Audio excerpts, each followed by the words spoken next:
System हैन भल्नरेबलहरुसँग अथवा small होल्डरसँग हाम्रो एक्सटेन्सन सिस्टमलाई कसरी लान सकिन्छ किनभने जति अरु कहाँ जान सक्छ त्यति सजिलैले उनीहरु कहाँ जान पुग्न सक्दैन त्यो पार्टमा पनि हामीले सोच्नु पर्छ भन्ने हाम्रो आजको डिस्कसन र पोलिसी लेभलको अलिकति इन्फ्लुएन्स स्मल होल्डरको पक्षबाट हामीले पोलिसीमा पनि कसरी हिट गर्न सक्छौं भन्ने कुरा छ र एउटा महत्त्वपूर्ण पार्ट चाहिँ भल्नरेबिलिटी एसेसमेन्ट म कुरा पनि गर्दै थिएँ र मलाई पनि एकदम फिल भएको किनभने हाम्रो जस्तो कन्टेक्स्ट माइक्रो क्लाइमेटिक पकेटहरु भएको र त्यो एउटा अपर्चुनिटी पनि हो त्यो अपर्चुनिटीलाई हामीले युज गर्नुपर्छ र त्यो अनुसार सर्टेन एरियामा त्यो पकेट अनुसार कहाँ हो त भल्नरेबल एरियाहरु हाम्रो कम्युनिटी कहाँ भल्नरेबल छ र त्यहाँको अपर्चुनिटीहरु के हुन सक्छ भनेर हामीले म्यापिङ गर्न सक्यौं आइडेन्टिफाई गर्न सक्यौं भने त्यसबाट हामीले स्मल होल्डर फार्मरहरुलाई बढी भन्दा बढी बेनिफिट दिन सक्छौं र त्यसको लागि फेरि के गर्ने त हामीले पोलिसी फेरि थ्री लेयर्स अफ गभर्नमेन्ट अझ म त लोकल लेभलको गभर्नमेन्टलाई समाउनु पर्छ भन्छु र त्यस्तै अब पोस्ट कोभिड सिचुएसनमा अब स्मल होल्डरहरुको के हुने त तिनीहरु अझै भल्नरेबल हुने सिचुएसन देखिन्छ त्यसले गर्दा त्यो पार्टबाट पनि अब अझ हामीले सोच्नु पर्छ भन्ने मलाई लाग्छ र फूड सेक्युरिटी न्युट्रिसनको एंगल र feed the future linking with small holder farmers very important र उनीहरुको अर्को एउटा पोइन्ट हामीले डिस्कसन गर्यौं जुन जस्टिस उनीहरुमाथि कसरी बेटर जस्टिस दिन सकिन्छ स्मल होल्डरको पार्टबाट भन्ने कुरा पनि हामीले सोच्नु पर्छ र अब कोपिङ स्ट्र्याटेजी अथवा कोपिङ मेकानिजम कसरी इम्प्रुभ गर्न सकिन्छ अब स्ट्र्याटेजिकली हेर्दाखेरि के हुन्छ भने अब कोपिङ मेकानिजम हेर्दाखेरि नेगेटिभ इज द बेटर भन्छ तर हामीसँग भएको जुन मेकानिजम छ त्यसलाई कसरी अझ भाइटलाइज गर्न रिभाइटलाइज गर्न सकिन्छ भन्ने कुरा महत्त्वपूर्ण हुन्छ जस्तो लाग्छ र एकदम छोटकरीमा भन्दाखेरि यसको एंगलबाट हेर्दाखेरि उनीहरु अझै भल्नरेबल हुने बढी भन्दा बढी देखिन्छ कोभिड पछि त्यसकारण हाम्रो इफोर्ट कहाँ हुने एक्ट कसरी हुन सकिन्छ इनपुट कसरी उनीहरुसँग पुग्न सकिन्छ सर्भिसहरुमा उनीहरुलाई कसरी अगाडि ल्याउन सकिन्छ लिंकेज कसरी बढाउन सकिन्छ र पोलिसी इन्फ्लुएन्स गरेर कसरी अझ राम्रो गर्न सकिन्छ भन्ने कुरा सायद आजको डिस्कसनको मैले अलिकति समराइज गर्न सके यो पाँचवटा बुँदामा हामीले अलिकति हिट गर्न सक्यौं आफ्नो डिफरेन्ट सेक्टरबाट गभर्नमेन्ट प्राइभेट सेक्टर त्यसपछि पब्लिक अब डेभलपमेन्ट सेक्टर सबैजना रिसर्चर हैन रिसर्चरको अझ ठूलो भूमिका छ हाम्रो जस्तो माइक्रो क्लाइमेटिक पकेट क्षेत्रहरु भएको ठाउँमा र म एउटा सानो एक्जाम्पल पनि भन्छु जस्तो सबै ठाउँमा सबै टेक्नोलोजीहरु युज गर्न सक्दैन किसानहरुले जस्तो म डोटीमा जाँदाखेरि एउटा गजबको एउटा राम्रो एक्जाम्पल पाएँ कि एकदम हाम्रो व्हीट भेराइटीहरु पनि डिस्ट्रिब्युट गरेर राखेको थियौं रोपेको थियो फार्मरले एकदम राम्रो थियो तर त्यहाँ इन्डिजिनियस भेराइटी पनि थियो उनीहरुले छोडेको थिएन त्यो है किन भन्दाखेरि त्यो सोध्दै जाँदाखेरि त के रहेछ भन्दाखेरि उनीहरुले इन्डिजिनियस लगाउने कारण के रहेछ भेराइटी भन्दाखेरि त्यो त्यसको चाहिँ जुन जुसहरु हुन्छ त्यो नहुने रहेछ अनि त्यसले गर्दाखेरि त्यो अलिकति पातलो पनि हल्लिने खालको पनि अनि त्यो हेलस्टोन जब आउँछ त्यतिखेर चाहिँ त्यो लप्किने है अनि क्षति कम हुँदो रहेछ जुन इम्प्रुभ भेराइटीहरु छ त्यो इम्प्रुभ भेराइटीहरुमा हेलस्टोन हुने बित्तिकै सबै त्यो छरप्रष्ट हुने अनि सबै क्रप नै कोल्याप्स हुँदो रहेछ त्यसकारण उनीहरुले त्यो मिटिगेट गर्नको लागि उनीहरुले त्यो लोकल भेराइटीहरु लगाउँदो रहेछ जस एउटा एकदमै महत्त्वपूर्ण एक्जाम्पल त्यसले एउटा ठूलो लेसन दियो भन्दाखेरि यस्तो भेराइटीहरु त्यो सर्टेन एरियामा हामीले कन्जर्भेसन गर्न सक्यौं भने राम्रो हुन्छ भन्ने एउटा सानो एक्जाम्पल भन्न चाहे मैले र यो डिस्कसनको लागि फेरि सबैजनालाई धेरै धेरै धन्यवाद कृषि मूलस्थ जीवनम हजुर रामकुमार श्रेष्ठ सर हजुरको केही थप्नु छ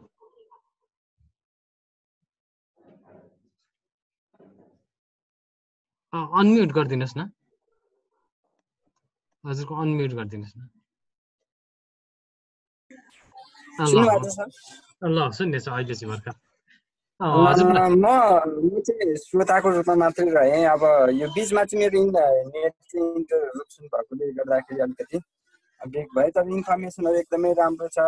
न्युजे सरको एक्सपिरियन्स पेन सरको एक्सपिरियन्स चिन्तन दाइको एक्सपिरियन्स हैन यो सबै चाहिँ एकदमै फ्रुटफुल भयो। मैले चाहिँ अब एउटा दुइटा पोइन्टहरू चाहिँ सेयर गर्छु भन्ने सोचेको थिएँ डिस्टर्बेन्सको कारणले गर्दाखेरि होइन। अब हामीले पछिको लागि लङ टर्मको लागि हेर्नु पर्दाखेरि क्रप इम्प्रुभमेन्टलाई अलिकति जोड दिनुपर्ने जस्तो देखिन्छ। किनभने क्लाइमेट चेन्ज जुन चाहिँ अहिलेको इस्यु छ त्यसको मेन चाहिँ इफेक्ट भनेको चाहिँ वाटर युज इफिसियन्सीमा हुँदो रहेछ।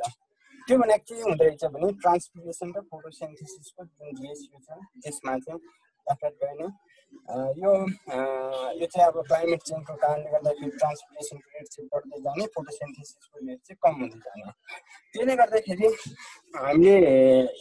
रिसर्चहरूको डिरेक्सन चाहिँ त्यतापट्टि लानै पर्छ। र भीम सरले भन्नुभयो जस्तै हाम्रो लोकल भेराइटीहरू के छ, लोकल ल्यान्ड डिसेसहरू के छ, जसलाई चाहिँ हामीले त्यो हाई वाटर इफिसियन्सीको निम्ति चाहिँ एक्सप्लोर गर्न सक्ने त्यो बाटोबाट हेर्नु पर्छ। अर्को चाहिँ हामीले अर्ग्यानिक म्याटर म्यानेजमेन्टलाई चाहिँ एकदमै फोकस गर्नु पर्ला। हुन त अर्ग्यानिक म्याटरलाई चाहिँ हामीले सधैँ माटोमा राखिराख्न सक्ने भन्ने पनि कुरा हुँदैन कि त्यसको साइक्लिङलाई अर्ग्यानिक म्याटर, बायोमास र कम्पोस्टिङ कति सकिन्छ यो तीनवटा कम्पोनेन्टमा चाहिँ अर्ग्यानिक म्याटरलाई चाहिँ यो म्याक्सिमाइज कसरी गर्न सकिन्छ त्यो पर्सपेक्टिभबाट हेऱ्यो भने अलिकति क्लाइमेट चेन्ज एडप्टेसनलाई चाहिँ वा मिटिगेसनलाई नै भनौँ न त्यसलाई चाहिँ हेल्प गर्न सक्ला। र एउटा मलाई लागेको चाहिँ के हो भने मलाई फिल भएको पनि जति बेला चाहिँ हामी यो ट्रेडिसनल फार्मिङ सिस्टम जुन इन्टिग्रेटेड टाइपको थियो त्योबाट चाहिँ मोडर्न फार्मिङ सिस्टममा ट्रान्जिसन हुँदादेखि नै यो क्लाइमेट चेन्जको चाहिँ इफेक्टहरू चाहिँ हामीले बढी चाहिँ फिल गरेको हो कि जस्तो चाहिँ लाग्छ। हुन पनि अब यो इन्टिग्रेटेड फार्मिङ सिस्टममा जुन चाहिँ अर्ग्यानिक म्याटर म्यानेजमेन्ट भयो, लोकल भेराइटी म्यानेजमेन्ट भयो, क्रपिङ सिस्टम म्यानेजमेन्ट भयो, ती कुराले गर्दा क्रपिङ यो क्लाइमेट चेन्जको एडप्टेसनलाई एकदमै हेल्प गरेको थियो। त्यसमा पनि अझै एग्रोफरेस्ट्री सिस्टम थियो हामी कहाँ। एग्रोफरेस्ट्री सिस्टममा जुन कार्बन सिक्वेस्ट्रेसनलाई त्यसले चाहिँ इन्हान्स गर्नको निम्ति हेल्प गरिरहेको थियो। अहिले चाहिँ कमर्सियलाइज हुँदाखेरि ब्रेक भइरहेछ। त्यो भएर अब यो कमर्सियलाइजेसन भन्ने बित्तिकै यो मोनोकल्चर मात्रै होइन कि मोनोक्रपिङ मात्रै होइन कि अब यो डाइभर्सिफिकेसन हो। त्यसमा पनि एग्रोफरेस्ट्री सिस्टम भयो त्यसलाई चाहिँ अलिकति जोड दियो भने त्यसले अलिकति हेल्प गर्ला। अघि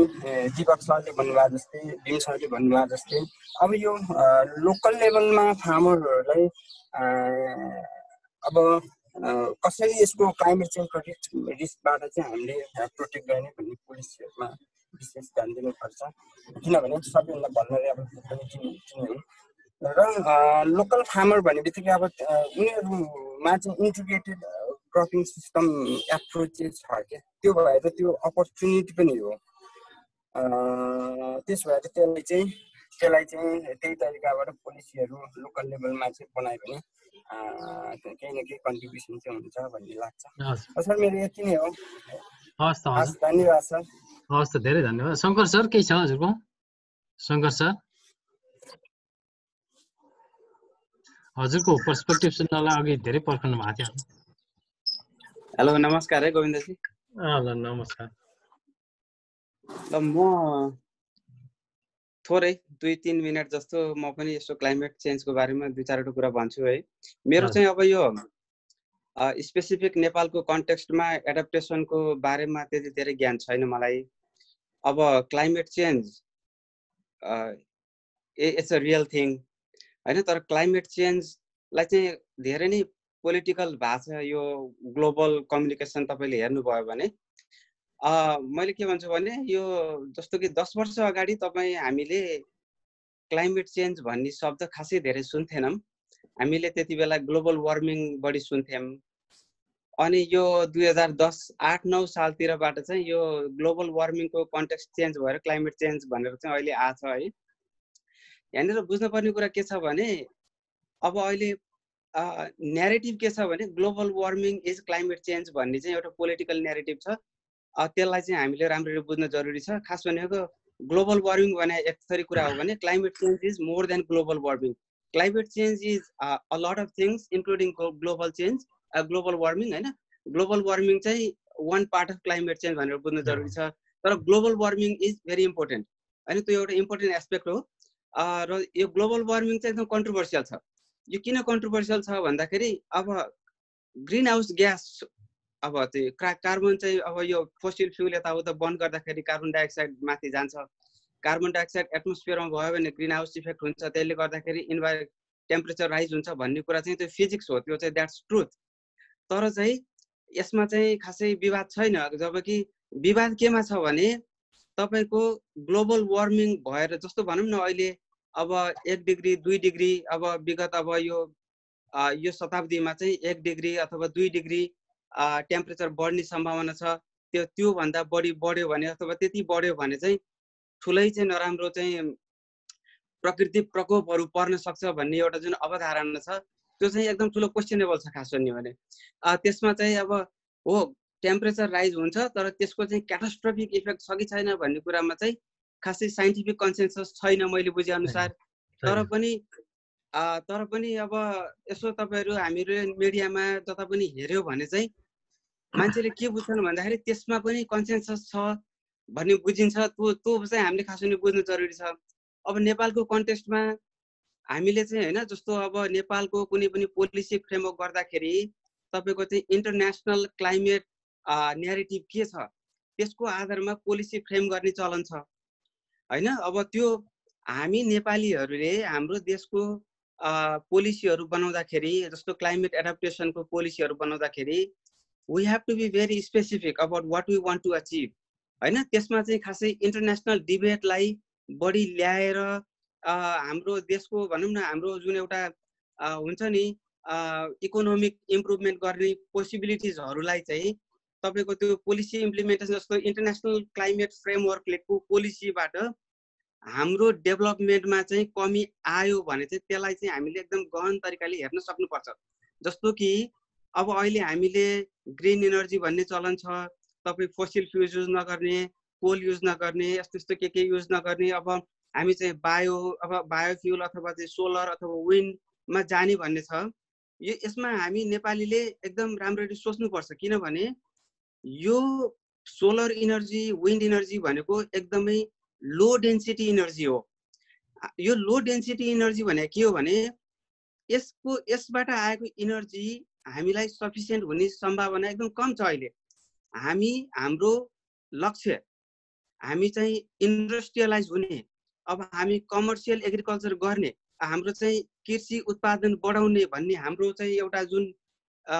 अब्जेक्टिभ हो भने हामी सोलर अथवा विन्ड अथवा बायोमास यो चाहिँ लो डेन्सिटी इनर्जी प्रयोग गरेर हामी त्यो हाम्रो एग्रिकल्चरल अब्जेक्टिभ अथवा whole national economic objective meet गर्न चाहिँ सम्भव छैन। यो कुरा हामी नेपालीहरूले पोलिसी फ्रेमवर्क गर्ने मान्छेहरूले बुझ्न जरुरी छ किनभने अब यो विश्वव्यापी तपाई हेर्नुभयो भने यो एकदम कन्ट्रोभर्सियल कुरा छ। तपाईँ अमेरिकाले चाहिँ विन्ड यताउता सोलर इनर्जी भनेर यहाँ पनि निकै धेरै विवाद हुन्छ, यहाँ पनि निकै धेरै पुस गरेको छ। तपाईँ युरोपियन कन्ट्रीहरुमा हेर्नुभयो भने त्यस्तै छ। तर वास्तवमा त्यो पपुलर न्यारेटिभ जे छ भित्र यथार्थ अर्कै छ।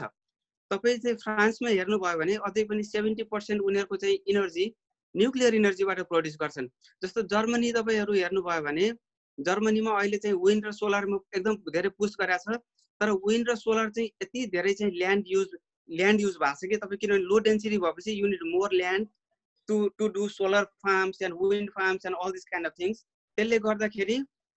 अनि बाइ द वे अब यो विन्ड र इनर्जी पनि एकदम नयाँ टेक्नोलोजी हो, यसको कस्ट पनि निकै हाई छ। र जर्मनीमा हेर्नुभयो भने अहिले इनर्जी कस्ट सबैभन्दा हाई जर्मनीमा छ किनभने Germany they are moving quickly towards this renewable wind and solar. यो चाहिँ अब मलाई लाग्छ कि जर्मनीले अबको दशकमा अथवा 2 दशकभित्र they might realize that wind and energy might not be a thing to go ahead भने जस्तै।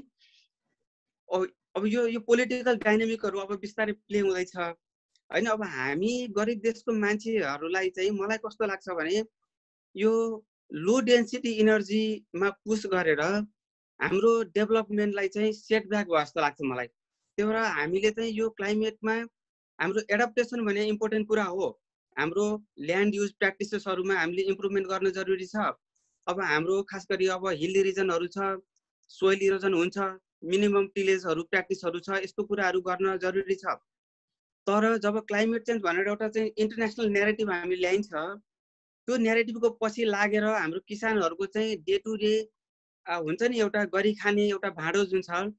त्यसलाई धक्का पर्ने हिसाबले हामीले उनीहरूलाई चाहिँ गर्न पाउने उनीहरूको युज इनर्जी युज गर्ने उनीहरूको चाहनालाई हाम्रो चाहिँ इन्टरनेसनल नेरेटिभले चाहिँ डोमिनेट गरेर उनीहरूलाई त्योबाट वञ्चित गर्यो भने हाम्रो देशमा विकास हुने सम्भावना कम देख्छु मैले। त्यही भएर चाहिँ यो climate change it's not just science. अब साइन्स त हो,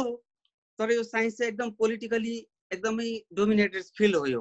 हामी त वास्तवमा हामी नेपाली खास गरी एग्रिकल्चर सेक्टर मात्र नभइकन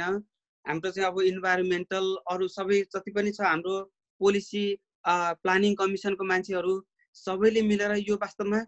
एकदम डिटेलमा बुझेर यसलाई चाहिँ अगाडि बढ्न जरुरी छ जस्तो लाग्छ मलाई है। जति अब धेरै चाहिँ पोलिटिकल कुरातिर नजाउँ, किनभने अब यो डिबेट गर्यो भने धेरै लामो हुन्छ। म के भन्न चाहन्छु भने खास गरी नेपालमा जति पनि हुनुहुन्छ तपाईहरुले पोलिसीमा काम गर्नुहुन्छ, अब प्लानिङ कमिसनमा कता कता काम गर्नु भएको छ, अथवा इभन एनजिओहरुमा काम गर्नुभएको मान्छेहरूले खास भन्ने आफ्नो देशमा चाहिँ कसरी चाहिँ प्रोडक्टिभिटी बढाउने, कसरी चाहिँ आफ्नो चाहिँ लोकल क्लाइमेट एडाप्टेसन चाहिँ कसरी मिट गर्ने भन्ने कुरामा फोकस गर्न जरुरी छ। र त्यसमा चाहिँ इन्टरनेसनल प्रेसरमा धेरै पर्न हुँदैन मैले देखेको चाहिँ। यदि त्यो भयो भने खास भने अहिले इन्टरनेसनल न्यारेटिभ खास चाहिँ एकदम एन्टी डेभलपमेन्ट टाइपको छ, जसले चाहिँ अब खास गरी डेभलपिङ कन्ट्रीहरू जस्तो साउथ एसियन कन्ट्री, अफ्रिकन कन्ट्रीहरूमा चाहिँ यसले डेभलपमेन्टमा एकदमै सेटब्याक पुर्याउने चान्सेस एकदम हाई छ। जस्तो तपाईँ हाम्रो भनिन्छ नि अब यहाँ एकदम ठुलो ठुलो क्लाइमेटको इस्युहरू भनिन्छ हामीले, जस्तो अब सी लेभल राइजको कुरा छ, तपाईँको चाहिँ अब आइस क्यापहरू मेल्ट भएको कुराहरू छ, एक्सट्रिम वेदर प्याटर्नहरूको कुराहरू छ। यो कुराहरू खासै साइन्टिफिकली त्यति धेरै प्रुभन कुराहरू होइनन्। जति हामी पोलिटिकल्ली हामी न्युजमा देखिन्छ, तपाईँ गहिरिएर यसको चाहिँ खोज गर्नुभयो भने खासै यो अहिलेको चाहिँ ह्युमन एक्टिभिटीबाट जति अब क्लाइमेटमा असर परेको छ भनिन्छ, जस्तो सी लेभल राइजमा चाहिँ ह्युमनको एक्टिभिटीले गर्दाखेरि असर परेको भनिन्छ, तपाईँको आइस मेल्ट भएकोमा चाहिँ ह्युमनकै असरले गर्दा ह्युमनको एक्टिभिटीले भनिन्छ। यो खासै यो धेरै कुराहरू पुष्टि भएको छैन, यो कुरामा साइन्टिस्टहरू अग्री भएको छैनन्। तपाईहरूले यो आइपिसिसी को रिपोर्ट हेर्नुभयो भने पनि यसमा चाहिँ यस्तो कुराहरूमा चाहिँ एकदम डाइरेक्टली यो चाहिँ भएको छ, यस्तो चाहिँ ह्युमनकै कारणले भनेर एकदम 100% ग्यारेन्टी गरेर आइपिसिसी को रिपोर्टले पनि भन्दैन। त्यहाँ ल्याङ्ग्वेज अलिकति भेग छ। आइपिसिसी को कस्तो हुन्छ भने एउटा समरी एउटा हुन्छ, तपाईँको आइपिसिसी को चाहिँ त्यो इयरली बुक अथवा त्यो एनुअल रिभ्यू बुकहरू हुन्छ, त्यो डिटेलमा गएर हेर्नु र तपाईँको समरी हेर्नु भने त्यहाँ फरक पर्छ। त्यो नेपालको प्लानिङ गर्ने मान्छेहरूले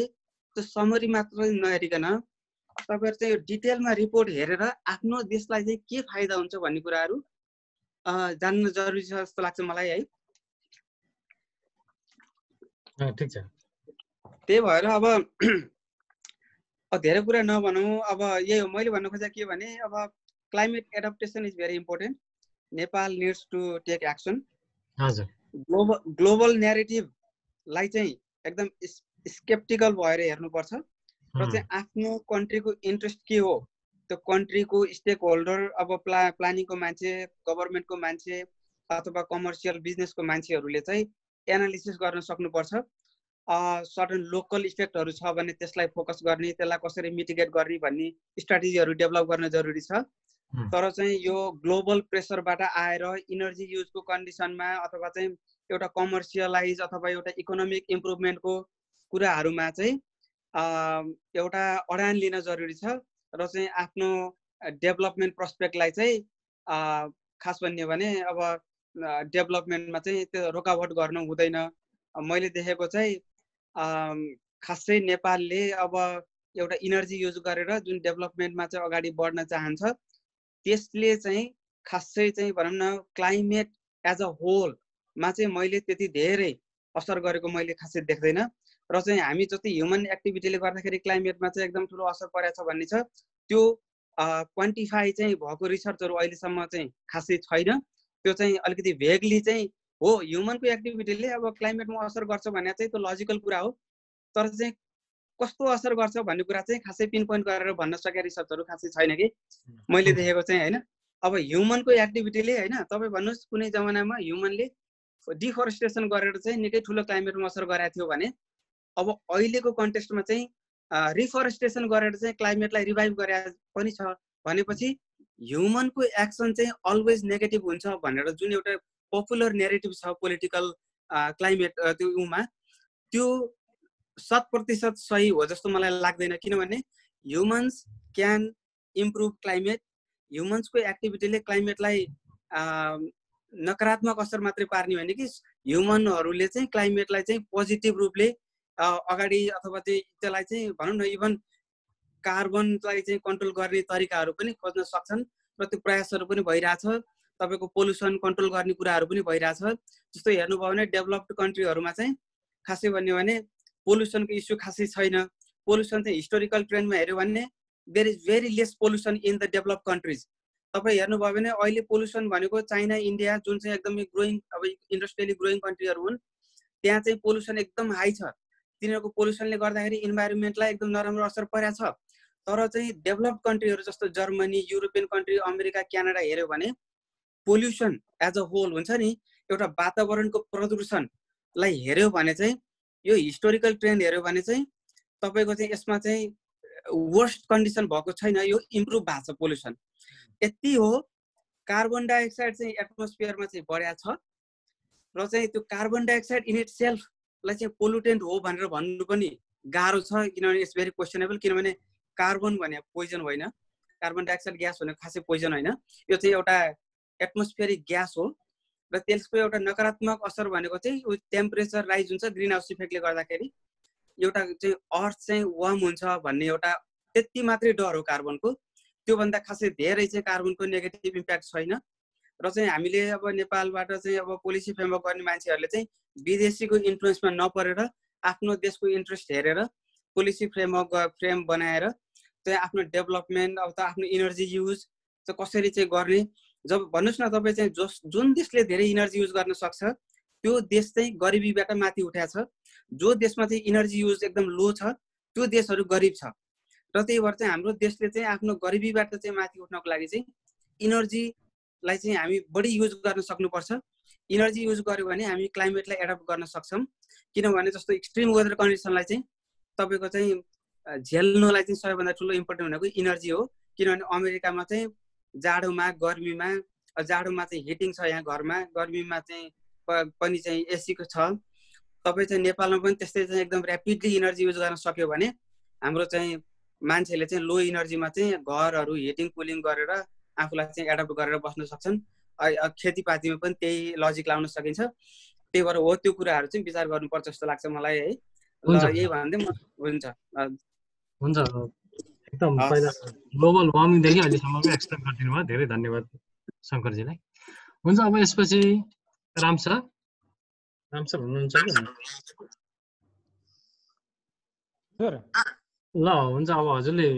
क्लोजिङ गरिदिनु होला के अहिलेसम्मको पोइन्टहरू आएको के क्लियरिफाई गर्नु छ भने अनि त्यो सबै गरेर क्लोजिङ गरिदिनुहोस् न हजुर भन्नुहोस् त घनश्याम सर एकै मिनट है सर ल भन्नुहोस् त एकदमै त्यहाँ धेरै कुराहरू आयो म त अलिक ढिलो आएको कारणले गर्दा पनि त्यति डिस्कसनमा बस्न पाइनँ तर अहिले भीम युले दाइले चाहिँ जुन कुरा उठाउनु भएको छ रिसर्चको कुरामा मैले थोरै कुरा जोड्न खोजेँ हामीले चाहिँ अब म एज अ रिसर्चर भएको नाताले केही कुराहरू अब हामीले क्लाइमेट चेन्ज रेजिलियन्स खालका चाहिँ जिनोटाइप्सहरूमा हामीले काम गर्नुपर्छ भनेर अहिले मेजमा चाहिँ हामीले यो हिट स्ट्रेस टोलरेन्स जिनोटाइप भनेर हामीले 2टा भेराइटी चाहिँ रिलिज गरिसकेका छौँ रामपुर हाइब्रिड 8 र रामपुर हाइब्रिड 10 जुन अहिले एकदमै म्यासिभली चाहिँ अब प्राइभेट सेक्टरहरूले पनि त्यसको प्रोडक्सन गरिसकेको छ एकदमै यो हामीले यो क्लाइमेट रेजिलियन्सको रूपमा चाहिँ हामीले यो गरेका छौँ त्यस्तै गरी ड्रग टोलरेन्ट जिनोटाइपमा पनि हामीले अहिले काम गरिरहेछौँ र अहिले दाना नलाग्ने जुन समस्याहरू ठुलो रूपमा देखिएको छ यो कोल्ड टोलरेन्स जिनोटाइपहरूमा हामीले चाहिँ स्टडी गर्नुपर्छ भनेर त्यसमा पनि हामीले अनुमानित भएर काम गरेका छौँ। त्यस्तै गरी राइसको केसमा भन्नुहुन्छ भने तपाईँको सुक्खा धान सहन सक्ने जातहरू भनेर हामीले 1 देखि 6वटा चाहिँ सुक्खा सहन सक्ने जातहरूको चाहिँ हामीले रिलिज गरेका छौँ। त्यस्तै गरी हामीले चाहिँ अब यो चाहिँ वाटर लक कन्डिसनमा पनि हामीले अब त्यस्ता जिनोटाइपहरू दिनुपर्छ भनेर त्यसमा पनि हाम्रो कामहरू भइरहेको छ। यो चाहिँ हामी रिसर्च पनि हाम्रो चाहिँ अब कसरी स्मल होल्डर फार्मरदेखि लिएर अब कमर्सियल रूपमा फार्मिङ गर्ने किसानहरूलाई यो क्लाइमेटसँग चाहिँ मिटिगेसन गर्न सक्ने अथवा कसरी एडाप्टेसन गर्न सक्ने खालको चाहिँ यसमा चाहिँ हामीले चाहिँ काम गरेका छौँ। रिसर्चले पनि हाम्रो लेभलबाट केही न केही हामीले गरेका छौँ र यसमा पक्का पनि हामी चाहिँ यही लाइनमा अगाडि बढ्छौँ भन्ने छ। र अहिले शङ्करजीले भनेको कुरामा चाहिँ म धेरै कुरामा एग्री हुँदै अब उहाँले चाहिँ त्यो हाम्रो अन्डर डेभलप कन्ट्रीहरूमा चाहिँ यो ल्यान्ड पोल्युसनको कुराहरू उठाउनु भएको छ। तर त्यो होइन, डेभलप कन्ट्रीमा पनि धेरै पोल्युसनहरू छन्, जस्तो स्पेस पोल्युसनको कुराहरू उठिरहेछ अहिले होइन, वेब पोल्युसनहरू उठिरहेछ। तिनले चाहिँ होइन हाम्रो स्पेसमा चाहिँ ठुलो खालको चाहिँ यसले चाहिँ समस्या पैदा गरेको भन्ने छ। यो पनि एउटा चाहिँ एउटा स्टडीको हुनसक्छ, इस्यु हुनसक्छ भन्ने मैले जोडेँ। मैले खालि चाहिँ यो चाहिँ रिसर्चको पाटोबाट पनि हामी केमा गरिरहेछौँ र हाम्रो लाइन कता छ भन्ने कुरामा यहाँहरूको यो ठुलो फोरममा मैले आफ्नो चाहिँ राखेँ। यति भन्दै सम्पूर्णमा नमस्कार। हुन्छ, हस् हनिसम सर, क्लेरिफिकेसनको लागि धन्यवाद। हुन्छ Ram sir, back to you. हुन्छ गोविन्द सर, है यहाँ अब धेरै कुराहरू आए प्रेजेन्टेसन, जस्तो स्मल होल्डर फार्मर्सले भोग्दै आएको समस्याहरू र क्लाइमेट चेन्जको सम्बन्धमा, र अनि जति पनि यहाँ सरहरूले त्यस सम्बन्धी आफ्नो धारणाहरू राख्नुभयो, टिका टिप्पणी भयो, त्यसमा धेरै कुराहरू एकदमै बृहत रूपमा आए। त्यसमा अब क्लाइमेट चेन्जको बारेमा ग्लोबल्ली पर्सपेक्टिभ कुराहरू, त्यसमा अब रिजनल लेभलमा भएका प्रयासहरू र अनि आफ्नै नेपालले गरेको प्रयासहरू र सबैले गर्ने क्रममा चाहिँ यो क्लाइमेट चेन्जको अलिकति धेरै भेग क्वेसनलाई चाहिँ कसरी बुझ्ने, कसको दायित्व कसरी छ, र यो खास गरेर यो ग्लोबल वार्मिङमा बढी महत्त्वपूर्ण भूमिका खेल्ने जुन कार्बन उत्सर्जनको कुरामा छ, र त्यसमा चाहिँ बढी शक्ति राष्ट्रहरू, बढी यो औद्योगिक राष्ट्रहरूले जुन ग्लोबल वार्मिङमा बढी गरिरहेछ, सहयोग गरिरहेछन्, त्यसले गर्दा क्लाइमेट चेन्जमा जुन असर देखिरहेको छ, र त्यसमा चाहिँ यो शक्ति खास गरी नेपाल कन्डिसनमा चाहिँ नेपालले त्यस्तो केही पनि नगर्ने गरे तापनि यो बढी हाम्रो छिमेकी बढी राष्ट्रहरू अलिक धेरै टाढाको अमेरिकाको अरू क्यानाडाको कुरा भन्दा पनि यो भारत र चाइना जुन दुईवटा जुन एकदम शक्ति सम्पन्न, यो सबै दृष्टिकोणले, यो सामरिक हिसाबले, यो राजनीतिक हिसाबले र सबै कुराको भरेको, र अनि यो उसकै ठुलाको दबदबामा नेपाल जस्ता सानो अल्प विकसित अथवा विकासशील देशले चाहिँ सबै कुराहरू उनीहरूले सहनु पर्ने स्थितिमा चाहिँ यो क्लाइमेट चेन्जमा पनि यो त्यसको कता न कता अब असर, त्यसको प्रभाव परिरहेको कुराहरू आइरहेको छ। र खास गरी यो स्मल होल्डर फार्मर्सले भोग्नु परेको समस्याहरू र क्लाइमेट चेन्जसँग उनीहरूले जुधिरहेको सवालमा कुरा गर्दा चाहिँ यो साउथ एसिया लेभल र विभिन्न लेभलमा अब हाम्रो स्मल होल्डर किसानको पनि बढी प्रेजेन्स छ यो साउथ एसियामा बढी भएको, र त्यसमा पनि हाम्रो नेपाल जस्तो देशमा भन्दा पनि यो इन्डियामा बढी त्यसको रहेको, र अनि नेपालमा चाहिँ स्मल होल्डर पनि थुप्रै अब त्यसको मेजर किसानहरू चाहिँ यो स्मल होल्डर किसानले चाहिँ बढी यो क्लाइमेटमा बढी भलनरेबल भएको हुनाले चाहिँ बढी नै बढी जोखिममा उनीहरू परिरहेका छन्, र त्यसलाई कसरी त्यो जोखिमबाट उत्पन्न गर्न बाहिर निकाल्नको लागि र भइरहेको यो क्लाइमेट चेन्जसँग जुझ्नको लागि यो विभिन्न निकायले कति पहलहरू गर्नुपर्छ भनेर जुन खालको चर्चा परिचर्चा भइरहेको छ, त्यसमा गभर्मेन्टले गरेका प्रयासहरू र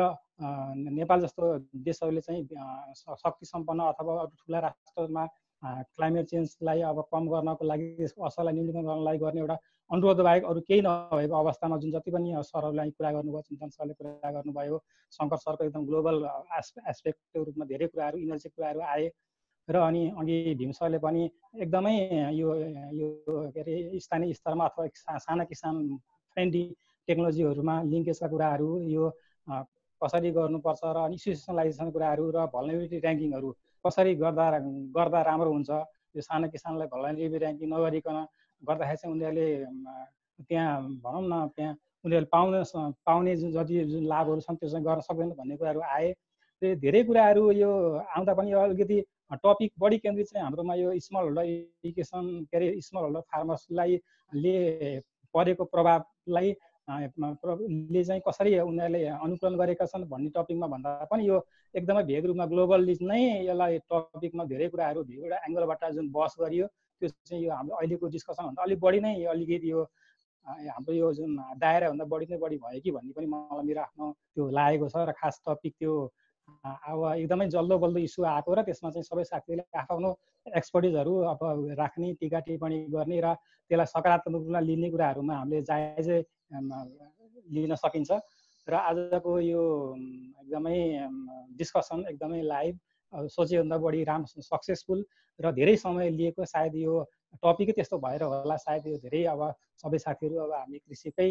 ब्याकग्राउन्ड भएको र उहाँहरू धेरै जसो चाहिँ यो कृषि धेरैसँग जोडिएको हुनाले चाहिँ यसमा सबै साथीहरू मित्रहरूले अथवा सरहरूले चाहिँ यसमा आफ्नो भ्यू राख्नुभयो र अनि अहिले भर्खरै पढ्दै गर्नुभएका एमएससी स्कलरहरूले पनि आफ्नो त्यो सम्बन्धी आफूले जानेका कुराहरू सम्बन्धी परेका उयोहरू राख्नुभयो। खास गरी यो के अरे इरिगेसनको कुराहरूमा बढी फोकस गरेर अथवा उनीहरूलाई स्मल होल्डरकै डेफिनेसनलाई लिएर कस्तो हो भनेर सानो कुरादेखि लिएर अनि यो क्लाइमेट चेन्जको फिजियोलोजिकल असरहरूको बारेमा पनि उनीहरूले कसरी असर गरेको छ भन्ने बारेमा राख्नुभयो। सबैहरूलाई म सबै साथीहरू र सबै मित्रहरूलाई आजको यो एकदम लाइभ डिस्कसन अथवा एकदमै लामो डिस्कसनमा एकदमै राम्रोसँग जुन आफ्नो विचारहरू राखिदिनु भएकोमा सबैलाई धन्यवाद दिन चाहन्छु। र खास गरी यस्तो राम्रो कार्यक्रमहरू विगत अब कति थुप्रै भनौँ न हप्तादेखि नै सञ्चालन गर्दै आउनु भएको हाम्रो गोविन्द सरलाई विशेष धन्यवाद दिन चाहन्छु। यो डिस्कसन हामी जस्तो हामीसँग अरू निकाय भनौँ न कृषिसँग सम्बन्धित अरू सरकारी निकायलाई पनि चाखलाग्दो हुने र आफ्नो टिका टिप्पणीहरूलाई अलिकति यो सानो फोरममा भन्दा पनि अलिकति हाम्रो अलिक बृहत फोरममा लगेर अरूबाट पनि आउने फिडब्याकलाई यसलाई समेट्न सक्यो भने चाहिँ यसले अलिकति हाम्रै पक्कै नै यसलाई यसले गर्न खोजेको यसको उसमा चाहिँ पुग्छ भन्ने मेरो आफ्नो धारणा लाग्छ। र यस्तो कार्यक्रमहरू प्रत्येक हप्ता यस्तै अलग अलग विषयमा हुँदै जाओस् र धेरैभन्दा धेरै सहभागीहरू यसमा जोडियौँ र खास गरी यसमा थुप्रै लेभलका पोलिसी लेभलकादेखि लिएर र स्थानीय लेभलका खास गरी अझ सकिन्छ भने त किसान लेभलकालाई पनि मान्छेहरूलाई जो प्रत्यक्ष रूपमा यहाँ जोडिनुहुन्छ उहाँहरूलाई पनि कुनै न कुनै अलिकति अगुवा कृषकहरू हुन्छ जो बढी चाख दिनुहुन्छ अथवा विभिन्न फोरमहरूमा नेटवर्कहरूमा उहाँहरू संलग्न हुनुहुन्छ उहाँहरूलाई पनि यस्ता उसमा फोरमहरूमा उनीहरू सहभागी गराएर उनका कुराहरू राख्न सक्यो भने अझ राम्रो हुन्छ भन्ने मेरो एउटा त्यस्तो लागेको छ। त्यो पनि आगामी दिनमा त्यो कुराहरू विचार पुर्याइदिनु भयो भने अथवा आयोजक साथीहरू अथवा हामी सबैहरूले गर्न सक्यो भने यस्ता डिस्कसनहरू अझ फलदायी हुन्छन् भन्ने मलाई लागेको छ। र यति भन्दै सबै साथीहरू सबै मित्रहरूलाई सबै यहाँ सहभागी हुनेलाई धन्यवाद दिन चाहन्छु। धन्यवाद। हुन्छ, त्यसको साथै अब अर्को हप्ता कुनै नयाँ कार्यक्रम लिएर भेटौँला। हस्, धन्यवाद। धन्यवाद सबैलाई।